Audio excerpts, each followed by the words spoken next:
Rain fell on the streets of New Ark City. These were spring rains, which normally bring with them the promise of life and growth. But that night, as the pluvian nectar mixed with the metal and stone aroma of the city, the rains were promising something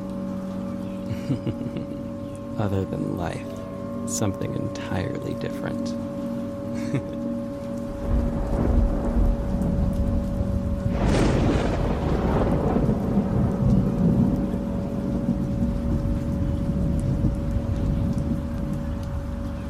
Near the harbor, just outside a particularly unappealing dive bar named The Pier, a young woman no older than 25 stumbled outside.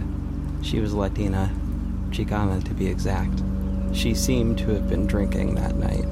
She was wearing a purple plaid pleated schoolgirl miniskirt, a light pink dress shirt tied in the front, exposing her stomach ever so slightly, with the sleeves rolled up, and black red-bottom Mary Jane pumps. She brushed a strand of her tactfully messy dark brown hair out of her face. She was holding her purse, which she had managed to hold on to during the slight scuffle that had taken place inside mere moments before. She reached into her purse and pulled out her flask. She took a deep swig from it. She accidentally dropped her flask, and it clanged loudly on the sidewalk. She winced. Shit. She stumbled to pick it up and began walking towards the alleyway, her urge to go home growing stronger by the second. After a minute or so, she stopped, realizing she was being followed. She turned around, and what she saw made her roll her eyes. 3 guys, dressed almost identically in torn, sleeveless jean jackets with dark-colored hoodies and sweatpants. They were big guys, much bigger than her. They were all grinning. Great. Here she was again, getting ambushed in an alley by creepy men.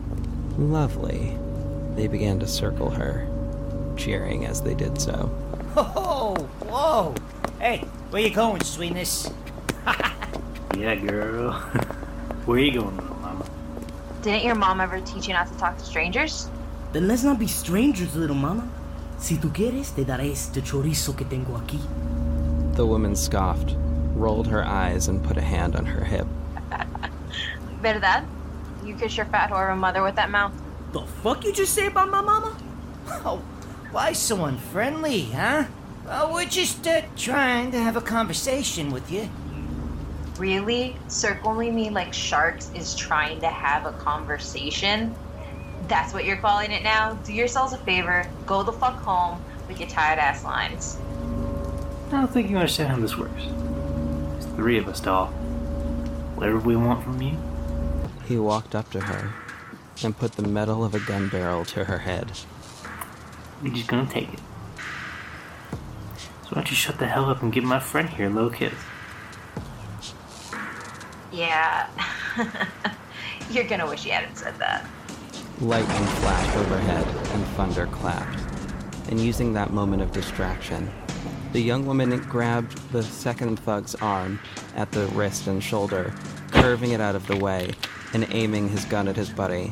He reacted by pulling the trigger, hitting the third thug in the leg. The third thug screamed and dropped to his knees. With nothing but raw strength, the young woman snapped the third thug's arm in about 3 places, forcing the gun to drop to the ground. She grabbed his arm and twirled so he was facing behind her, his arm extended across her shoulders. She threw herself backwards to the ground, causing the thug's face to connect with the ground with a crack. She cartwheeled back to her feet, grabbing the gun in the process and shooting the first thug's hand and kneecap. He dropped his gun and also went down to his knees. She walked to the first thug and kicked him in the cheek. He was out. She shot a look behind her and did a backflip, delivering a perfect kick to the top of the third thug's head, sending him to the ground, where he fell unconscious. She leaned down to each thug and kissed all 3 of them on the cheek, leaving a small amount of dark red lipstick as if to mark them. She stood up and surveilled her handiwork before tossing the gun into a puddle. And that's kicking your ass. Her phone buzzed. She looked down at it and saw that she had received a text message. We found him. He is with the Guardians. We must begin to make our move, Slayer. The king commands us. On my way. By now, a slight pool of blood had appeared on the ground, mixing with rainwater. The young woman noticed it touching her shoe, and she shook it off. Ew, gross. These were expensive. She shook her head and walked toward the back of the alley, leaving behind her the sound of her heels clicking on the cobblestone and the raspy breathing of 3 thugs unconscious in the dirty alleyway.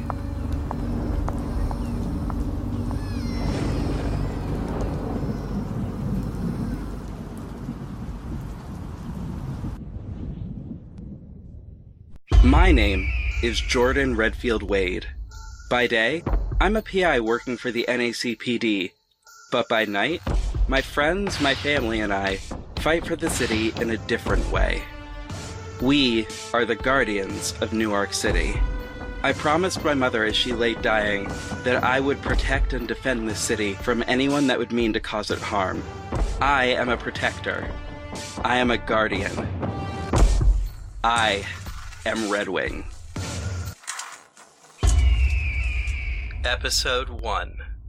Fire, Fire.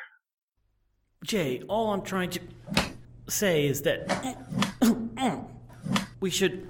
Oh, God damn it. Yeah, and what I'm saying is that we should... Whoa, hey, that's cheating. I swung my bow staff at my fiancé Dean's knees, who jumped up to avoid it. Dean landed back on his pillar, conscious of the rather large drop to the floor it would have been if he had failed. He had, just seconds before dodging my attempted sweep, delivered one spank to my ass, while in the middle of dodging. This wasn't actually against the rules, though I felt like it just should have been. Complicating this entire situation was the fact that we were bound together at the waist by a 12-foot rope. If I knocked him off, he'd pull me down with him. Not cheating. But you agree, if I knock you off first, we're having a band instead of a DJ? Fine. If you win, we get a band, but if I win, we're having a DJ for the reception and a band for the ceremony. And if I win, we're going with the green buttercream frosting. And if I win, it's red frosting. But the cake is red velvet. You can't have red icing with red velvet cake. Says who? Martha Stewart, Rachel Ray, the Pioneer Women. Literally everyone who has ever baked anything in their goddamn life. And are any of them going to be at our wedding? He caught my staff and pulled. I let go before he could destabilize me too much, and I let the staff fall. He jumped to fight with me on my small platform. He landed a punch at my ribs, and I returned one to his cheek. He grabbed my shoulders and spun me, so he had me in a romantic dip. He kissed me, and it was like my brain flooded with song for a few seconds. I only realized when I was falling off the edge that he had actually dropped me. I fell off, hitting my body against the side of the pillar. Damn it, he won again. Now you know that wasn't fair. But I still won, which means a band and green frosting. I rolled my eyes and shook my head, but smiled. I gave in too easily. Okay, fine. Birdkeeper, end training sequence. The Corvus system changed the entire room to look like the dome-shaped hangar beneath the Redfield Wade estate. The screen across the back wall came to life. The family crest rotated in place for a few seconds, and the bronze face of its AI avatar, Birdkeeper, appeared. Ending practice battle sequence 75. Well done, Dean Morrigan. See? Even the computer agrees with me. I agree that you won. However, I do not agree on the cake decision. You don't say. What do you know about weddings, Birdkeeper? Unless you plan to marry on Christmas Eve, a red velvet cake with green frosting is not appropriate for a wedding cake. Well, the world's smartest AI says no to the green cake frosting. Thank you, Birdkeeper. Well, you already agreed, didn't you? Marriage is about partnership and compromise. And if we're going with your first dance song, I think it's only fair I should choose who sings it. Live music beats recording. Ow! Dean! Dean, what's wrong? Dean suddenly cried out, falling to his knees, grabbing the side of his own head and squeezing his eyes shut. I knelt beside him, gripping his hand, placing a hand on the middle of his back. He squeezed my hand, and I thought my hand might break. I bit my lip. Dean looked up, and his eyes were glowing green. However, this was a little different. I watched as the veins around Dean's eyes went from emerald green to a deep forest green bordering on black. He let go of my hand, and I got sight of a symbol on his palm. It was 3 swords crossing each other, with a crown encircling the 3 blades, all overlaid atop the outline of a bird, with its wings outstretched. Dean's hand shot to his chest, just above his heart. I was convinced he was having a magical version of a heart attack. Dean's mouth was open, but no sound was coming out. When sound did escape, it didn't sound like him. They are coming. Father, the king trials are upon us. The crow of war will heed the call. He will be ready. First comes the sunrise.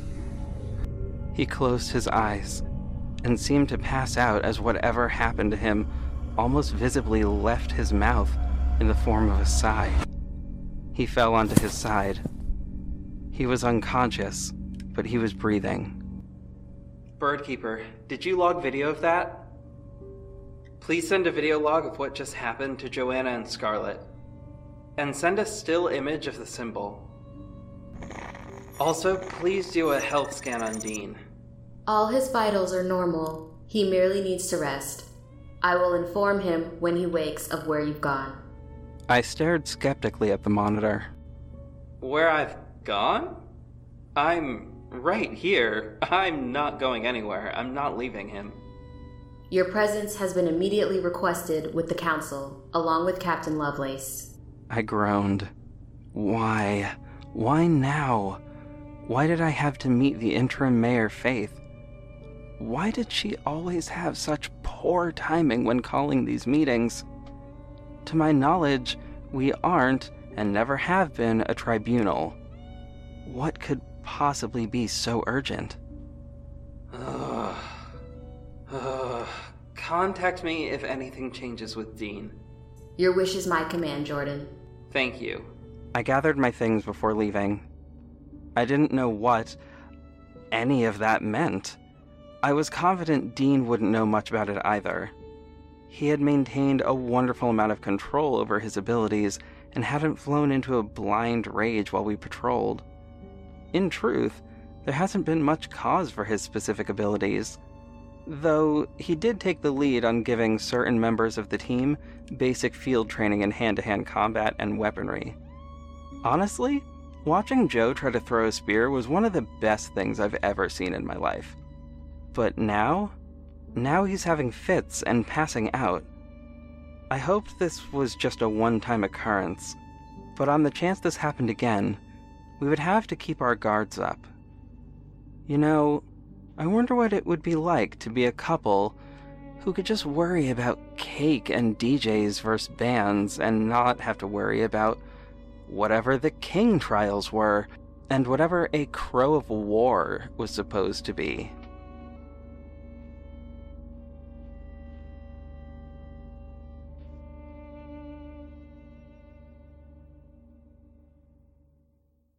Thank you, gentlemen, for coming on such short notice. Jared and I sat opposite Faith Flaherty, the interim mayor of New Ark City. I heard the disdain at the fact that she had to call me, and that disdain was mutual. She was wearing a dusty rose pantsuit, with her bleach blonde hair teased, curled, and hairsprayed into a mid-length classic Hollywood glam, framing her face in an aggravatingly perfect way. She looked like Veronica Lake, with a severe and permanent resting bitch face. Jared sat next to me in his police uniform, looking like a 55-year-old father of two who hadn't slept for the last 24 hours. It was 1 in the afternoon. None of us wanted to be there. This couldn't possibly go well. Fortunately, there were donuts, so the afternoon wasn't a total bust. Say what you will about her personality, Faith had some great home etiquette training. What seems to be the issue? Did you hear another rumor about my love life you wanted to discuss? Jordan, now is not the time. This is no laughing matter. The lives of our citizens are in danger. Her tone was serious. I paused and raised an eyebrow. I had expected her to have a bit more of a reaction to my snark. I perked up a bit. I looked over to Jared and mouthed the words, "What is it?" to him. He coughed, shook his head, and began. Yesterday we found a body. It was the 3rd body we discovered in the last 5 days. It had been burned beyond recognition. But upon further inspection of the dental records, we believe it to be the body of Drake Manning, assistant to FFC council member William O'Hay IV. We spoke to the O'Hay clan today, and the family have informed us that their middle child Ember is missing. Ember O'Hay was last seen yesterday, just after leaving the high school. We think this is all the work of a single killer. We're investigating this as a possible kidnapping as well. Are there any leads? Currently, we do not have any promising leads on the murderer or the potential kidnapper. That is precisely why, Jordan, we've called you here. I was taken aback. I cocked my head to the side, seeking further explanation. Listen, ideally, I wouldn't need you for this. Fact of the matter is, you're unquestionably the best PI in the city. And you and Detective Morrigan are the only professionals in this city who have actually caught a serial killer. The 2 of you caught the storybook killer, and now the city needs you. So, I ask you on behalf of New Ark City, do you accept the case? Yeah, of course. Anything to locate Ember O'Hay. Faith stood and extended a hand for me to shake. I gave her hand a little shake and a curt head nod. As Jared and I walked outside, I considered the case. I was getting a feeling about this case. Something was familiar about Ember O'Hay's name.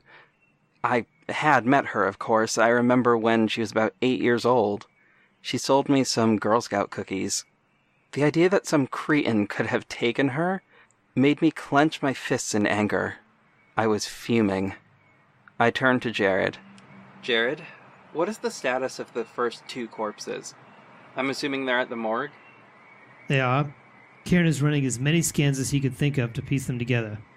Kieran had gotten the job as the coroner a few weeks before. He had decided, after a recent trip to Bayou City, that a job like this could bring people closure.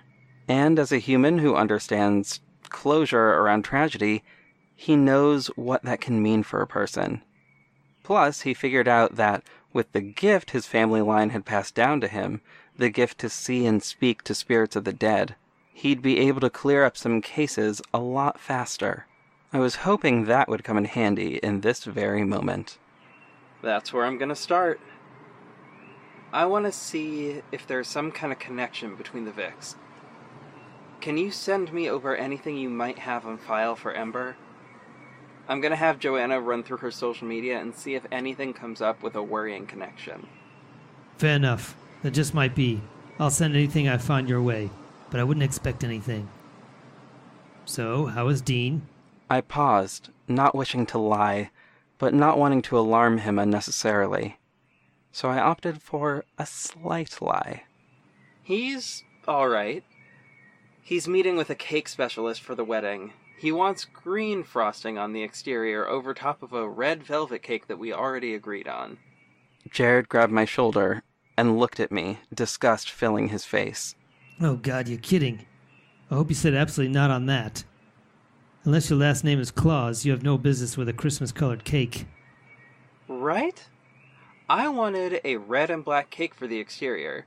I mean, we literally fought over it in the Corvus room, and he caught me off guard and won. But, well, he did make a good point. Marriage is all about compromise. If we can't solve this tiny problem, how are we supposed to brave all the married life stressors? Jared considered that for a second, slightly nodding. You know what? That makes a lot of sense. Yeah, I've got a tendency to do that. Oh yeah, Jordan? Yeah, Dad? What's up? Just stay safe out there, alright? As always. Jared got into his car and drove away. I texted Joanna. Got a missing girl on our hands. Ember O'Hay. Search her social media for worrying connections. Top priority. Girlfriends, boyfriends, slightly older boyfriends she has no business actually having. Roger that. By the way, I'll be late getting back tonight. Scarlett said she'll run point to start off. I'm really close with this cure, Jay. I can feel it. You will get there, Joe. I know it. If anyone can cure this, it's you. Don't worry yourself too much. By the way, don't forget, we have that board meeting next week to pitch new product prototypes. I've got almost everything ready for all that, so don't worry. I'll start your research now. By the way, I have no idea what happened to Dean, but Scarlett has been really quiet since you sent us the stuff. Check in with her. But also, you should ask Dean's moms. When he said father, I don't know, it just gave me that feeling, you know? That's actually a great lead. My lord, what would I do without you? Probably sleep a lot less. That's real. Granted, none of us actually sleeps that much anyway. True. Okay, love you, Jay. Get home safe. Always do, love. Always do. I called a Lyft to take me to the coroner's office. It gave me time to think about Dean's message. The whole time we were dating, Dean never brought up his father, or maybe more accurately, the sperm donor who helped his mom start their family. As an aside, Dean's moms are wonderful women. Anna McCrae Morgan and Emma Morgan have been supportive since the beginning. Anna McCrae was for a time my parkour and acrobatics instructor, and Miss Emma was my favorite history teacher in grade school, who, in her spare time, worked on historic art restorations. We had gone on a gay couples cruise when Dean and I made it to the rank of detective, and yet in all of this time, I'd never thought to ask what the deal was with Dean's dad. I mean, we aren't ignorant to how babies are made, but I guess I'd thought it improper/rude to ask a lesbian couple about their sperm donor. We certainly don't do that for straight couples, now do we? In any case, it seemed now I didn't have much of a choice. I'd have to ask.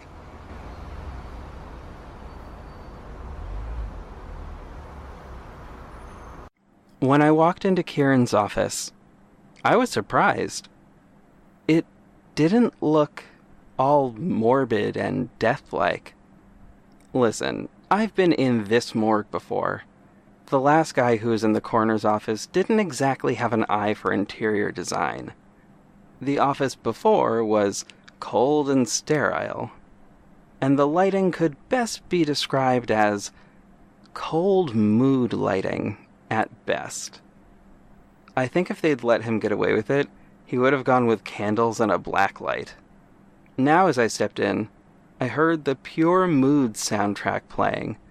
Upbeat framed motivational posters on the wall, next to framed photographs of various tribal funeral practices around the world.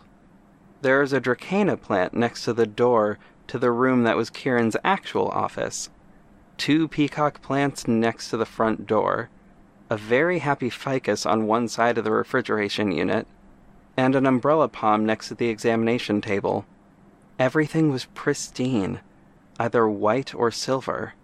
Clean, but not sterile. There was a lingering smell of sage and some blended spices that I couldn't identify. The entryway smelled of cinnamon. Was all of that to mask the smell and presence of death? How had Kieran managed to do all of this in the 3 days of being on the job? Kieran came out of the examination room in a blue lab coat and protective goggles, peeling off his gloves. Hey, Jay. I figured I'd be seeing you soon. I bet. Wow, Key. I love what you've done with the place. You like it? I had Marilyn's help. She brought up the plants from Bayou City a couple days ago. Ah, well, that makes sense. Tell me, how's my cousin doing? My cousin Marilyn, the daughter of my mother's sister, is an international supermodel. And as of the last 6 months, she has made her acting debut and was subsequently nominated for an Academy Award, which she lost to Lupita Nyong'o. If you're going to lose to anyone, best lose to a legend. Kieran had been her date to the award ceremony. I could tell he felt lucky to be the lover of a supermodel. I had not been shocked by how well she had done in the movie, because in addition to being a supermodel and actress, she is a government agent, working for a specific branch of the CIA, responsible for crimes involving magic and scientific warfare. My twin brother Jeremy is also an agent with the same unit, based out of Bayou City, Louisiana. Kieran had spent a month with them, learning more about the specific kind of magic he and his family can do. Kieran is a powerful medium, like his father before him, and due to the mark of Legba on the back of his neck, he is compelled to help the spirits of the dead find rest. This is ultimately why he took the job at the morgue. She's good. We're good. Really good. But you know who's not doing good? The 3 bodies in the exam room. Come, follow me.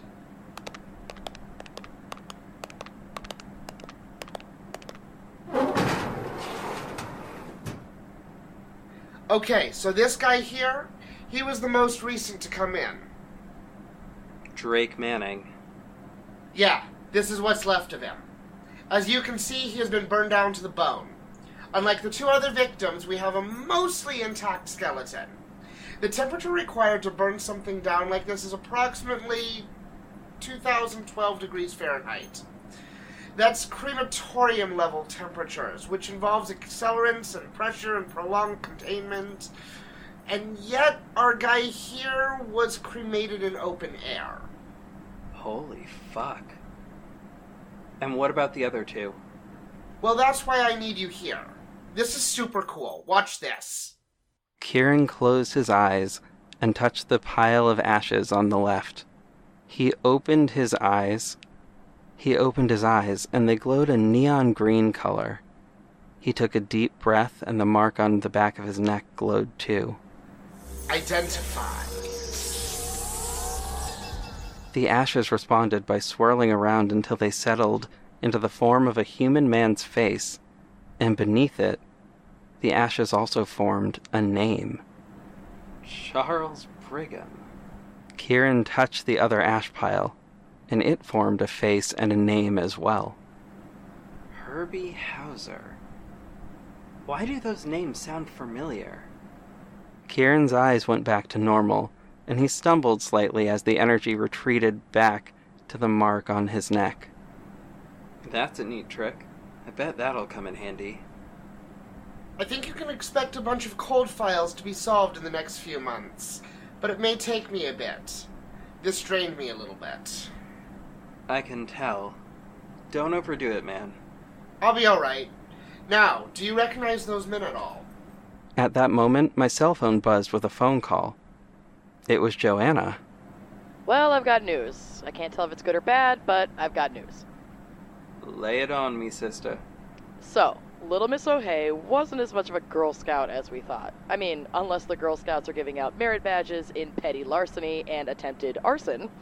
Ember was sent to juvie for a little under a month about a year ago before being transferred to a private school for troubled teens.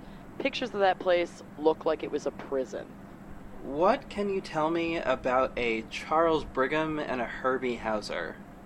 Hauser's Odds and Ends was the shop that accused her of theft, and Charles Brigham is a lawyer. He's the son of the judge who convicted Ember and sent her to juvie. And based on messages from her Facebook account to one Miss Elizabeth Brennan, her father might have paid both Brigham men to just have her sent away. Like she knew something she shouldn't. Why? Oh, fuck. So, Kieran ID'd the 2 ash piles, and they are Charles and Herbie. You think it's her? But how would she be burning the bodies that quickly? She's only 17. I'm going on a hunch here, but what was the date of her sentencing? Was she within the city limits back in September? I'm checking. I'm looking. Oh, damn. Yeah, she was in the city limits at the time, and I think I see what you're getting at. What are you both talking about? Well, 6 months ago, that shockwave that went out from Blackburn Labs activated the powers of Joanna, Scarlet, and Dean, and I'm guessing you as well. It stands to reason that it wasn't just them that were affected. I think Miss Ember O'Hay might just be our first real case of someone affected by the shockwave that turned violent. That's really bad. This might be a problem. But why did it take 6 months for them to manifest? Why only now? That part, I don't know. Maybe that's how long it took for her to get back into city limits? Okay, maybe. By the way, what are we calling these people? Ones with powers? Mutants? The gifted? Supers? Metahumans? I think metahuman, but we'll figure that part out later, after we find her. Right, and you might want to do that soon. Charles and Herbie aren't the only ones in this file. The attempted arson claim came from a store owner in Reverend Heights by the name of Michelle Akamatsu. I just checked out one of the cameras nearby, and I think I might have spotted our girl. The Akamatsu store closes in like 20 minutes, and that'd be the ideal time for Ember to strike. Oh, shit. Copy that. I'm on my way. Key, can you back me up? I turned back to see that Kieran had already pulled on his leather jacket, motorcycle helmet. Ain't gotta ask me twice. Let's ride. Michelle Akamatsu closed the door to her antique shop and slid down the metal grate. She pushed her brown hair from front of her almond-shaped eyes, and she caught her reflection in the window glass. The 42-year-old smiled at the wrinkles near her eyes, for she knew that those wrinkles were marks of wisdom and joy. She moved to the back of the shop and brewed herself a cup of oolong tea, as she did at the end of every day before going home. She found it relaxing and meditative. It was moments like these ones where she really thought about the simple pleasures of life, truly being the secrets to happiness. About 3 minutes into these musings of hers, the front door exploded. Michelle instinctively ducked down to the floor behind her desk. Shattered glass went everywhere. She put her hand over her mouth to stop herself from screaming. Her whole body began to sweat, as though the thermostat had been turned all the way up in the store during the height of summer. Michelle looked at the little monitor behind her desk, which showed multiple security camera angles. She watched the one that was trained on the front window. Standing in the doorway was a young woman, about 17, with long chestnut hair dyed red at the tips. She wore brass goggles, the kind that steampunk enthusiasts would wear. She wore a red leather jacket, skinny jeans, and combat boots.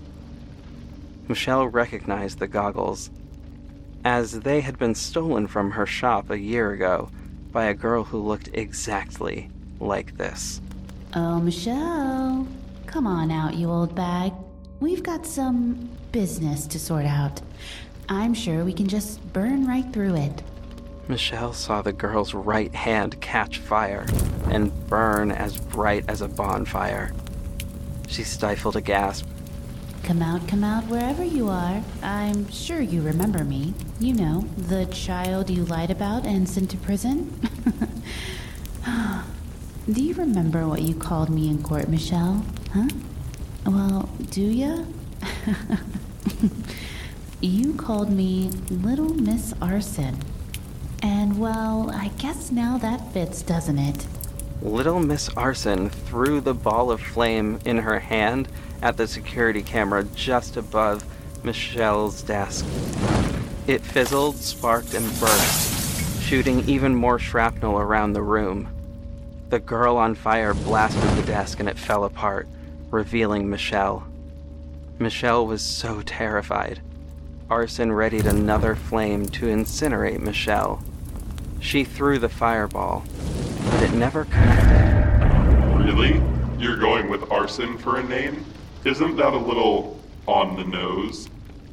I had cast a force field around Michelle, holding back the flames. I was feeling the heat drain my energy from me, but I smirked. I would think Ember was already a good enough name for a girl on fire. Who are you, and my god, what are you wearing? I am Redwing, and you are Rude. I'm only going to tell you once. Leave Miss Akamatsu alone. This ends here. Mind your own fucking business, you bird-brained bitch boy. Watch your mouth, you petulant child. I'll stop this when she's dead, just like the other traitors. One thing I don't get. Why did you kill Manning? Oh, Manning? You mean my father's gun for hire. My father was a sleazebag, a predator, a rapist, and as far as I'm concerned, a murderer. Because he couldn't just man up, my best friend has been missing for 6 months. Manning deserved everything he got. Whatever he did, you don't get to make that call of whether he lives or dies. That's literally what the entire justice system is for. What, like they were going to listen to me? Right. The justice system is really going to value the voice of someone they labeled as a liar, thief, and a troublemaker. First of all, look around you. You are making trouble. You are literally destroying this woman's livelihood. Second of all, I understand more than you know. I know what a label can do to you, but you know what makes it worse? When you become the very thing that they're calling you. What good does it do to prove them right? There was a pause. I saw something flash across Arson's face. For a second there, I could see the girl that I knew as a child, scared and lonely. It only lasted a moment before Arson's eyes erupted into flame. Her hands caught fire and she began to levitate. When she spoke, her voice was deeper and it sounded almost demonic. You cannot stop me, Redwing. If you fight me, I will turn you to ashes. I will kill you. Arson directed a stream of heat towards me. My costume is heat resistant, but it isn't fireproof. I threw up half of a force field, deflecting the fire. I took my rope dart, the one whose chain is made of woven dark steel, and I swung it towards her on the right. I caught her on the leg. I pulled, but it was ineffective. Oh, is this not hot enough for you? Try this. Arson doubled the amount of heat she was using. If she kept this up, she would burn down the entire block. I could feel my energy draining from keeping the shield intact. I had an idea. I ducked to the side and dropped that first force field. I put a force field around her, designed to keep her in. I imagined the shell of the force field sealing itself to be airtight. If she kept going as she was, she would burn up all the oxygen in the bubble within seconds, starving the heat and herself. Sparrow, get in here. What's wrong with her voice? I can sense it. There's something inside of her. It's making her go into a rage. She's going to keep going until everyone is dead. You are exactly right. I whipped around and I saw a figure in black robes walking up to my force field. When he reached Arson, he stuck his hand through my force field and grabbed her forehead. How could he get through my field? Who the hell are you? How did you do that? Why, hello there. Oh, I'm just a collector. Thank you for keeping her entertained, gentlemen. I'll take it from here. His hand glowed on her face, and in his other hand he held a glass vial. He spoke a few words, and the red energy came out from Arson's eyes and into the glass bottle. Suddenly, all the fire ceased burning, as if it had been snuffed out like a candle snuffer.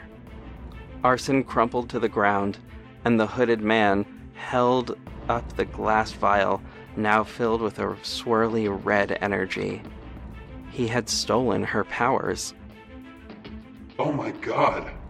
What have you done? I freed her from her rage. And this here?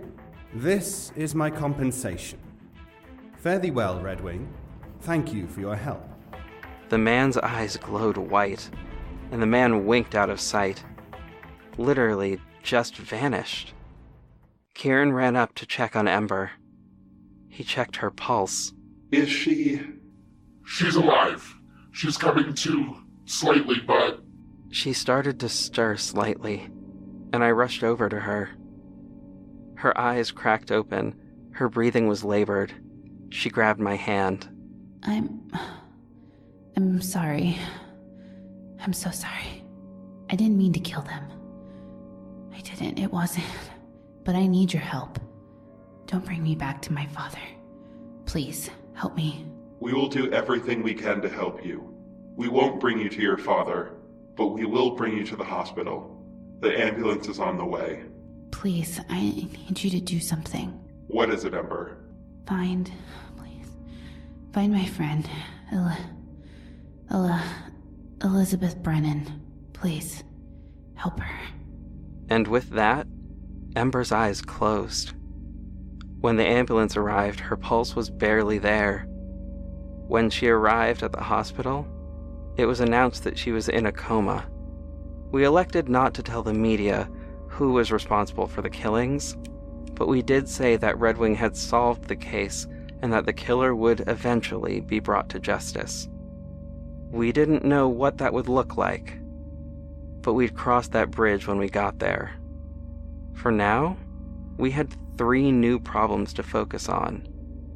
1, there were dangerous metahumans out in the streets that we had to handle. 2, who the hell is this collector fellow, and what is he collecting? And above all else, why? And my new top priority, 3. Where is Elizabeth Brennan? And how has she been missing for 6 months without any of us noticing?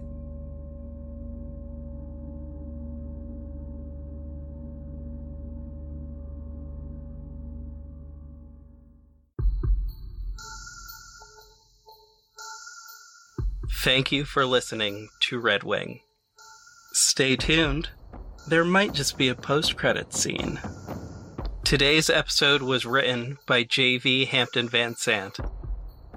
Today you heard the voice talents of J.V. Hampton Van Sant, Ellie Hirschman, Amanda Jacobson, Chris the Toph Green, Skylar Paring, Lucy Fitzgerald, Dane Shiner, David Alt, Lainey Hobbs, Jordan Cobb, Kate Sanchez, and Kiara Jeter. For the complete cast list, please visit redwingpodcast.com. The title this week is based on the song Fire, Fire by Flyleaf. You'll find a link to that song in the show notes. Episode art this week is by Alexis Bristow. Our music is composed by Nico of We Talk of Dreams. If you want to listen to any of these themes, please visit our website. Check out our show notes for links to our merch, our social media, and our website. As always, stay safe and fly high, heroes.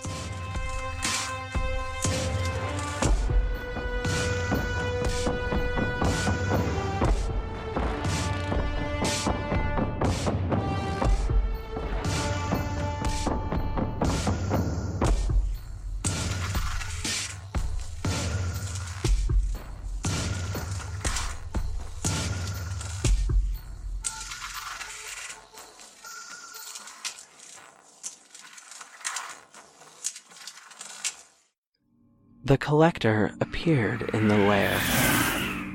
The rhythmic thumping of techno and industrial music emanated from the ceiling. He pulled the vial out of his cloak and put his newest acquisition in a red box marked Fire.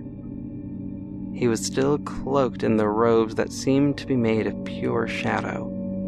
He took down the hood, revealing blonde, perfectly coiffed hair and piercing blue eyes. He smiled, revealing perfectly pearly white teeth with sharp fang-like canines. Suddenly, his senses perked up. He could tell someone else was there. You know, you shouldn't sneak up on people like that, Alejandro.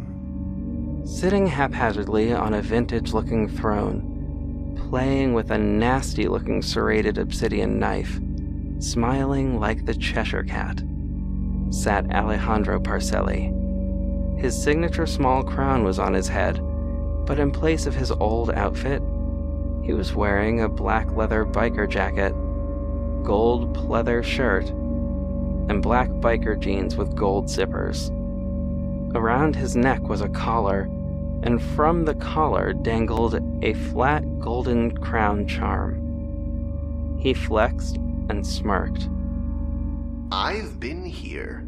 You came in without knocking. The question is, where have you been? Where are your men, Alejandro? I sent them upstairs for the evening to watch the game room.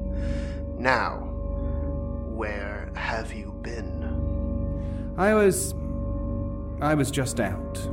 I was looking for someone.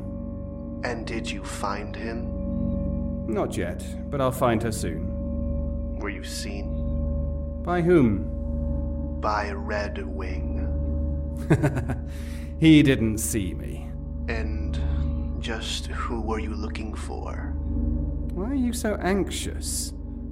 I just worry about you, golden boy. What if you got hurt?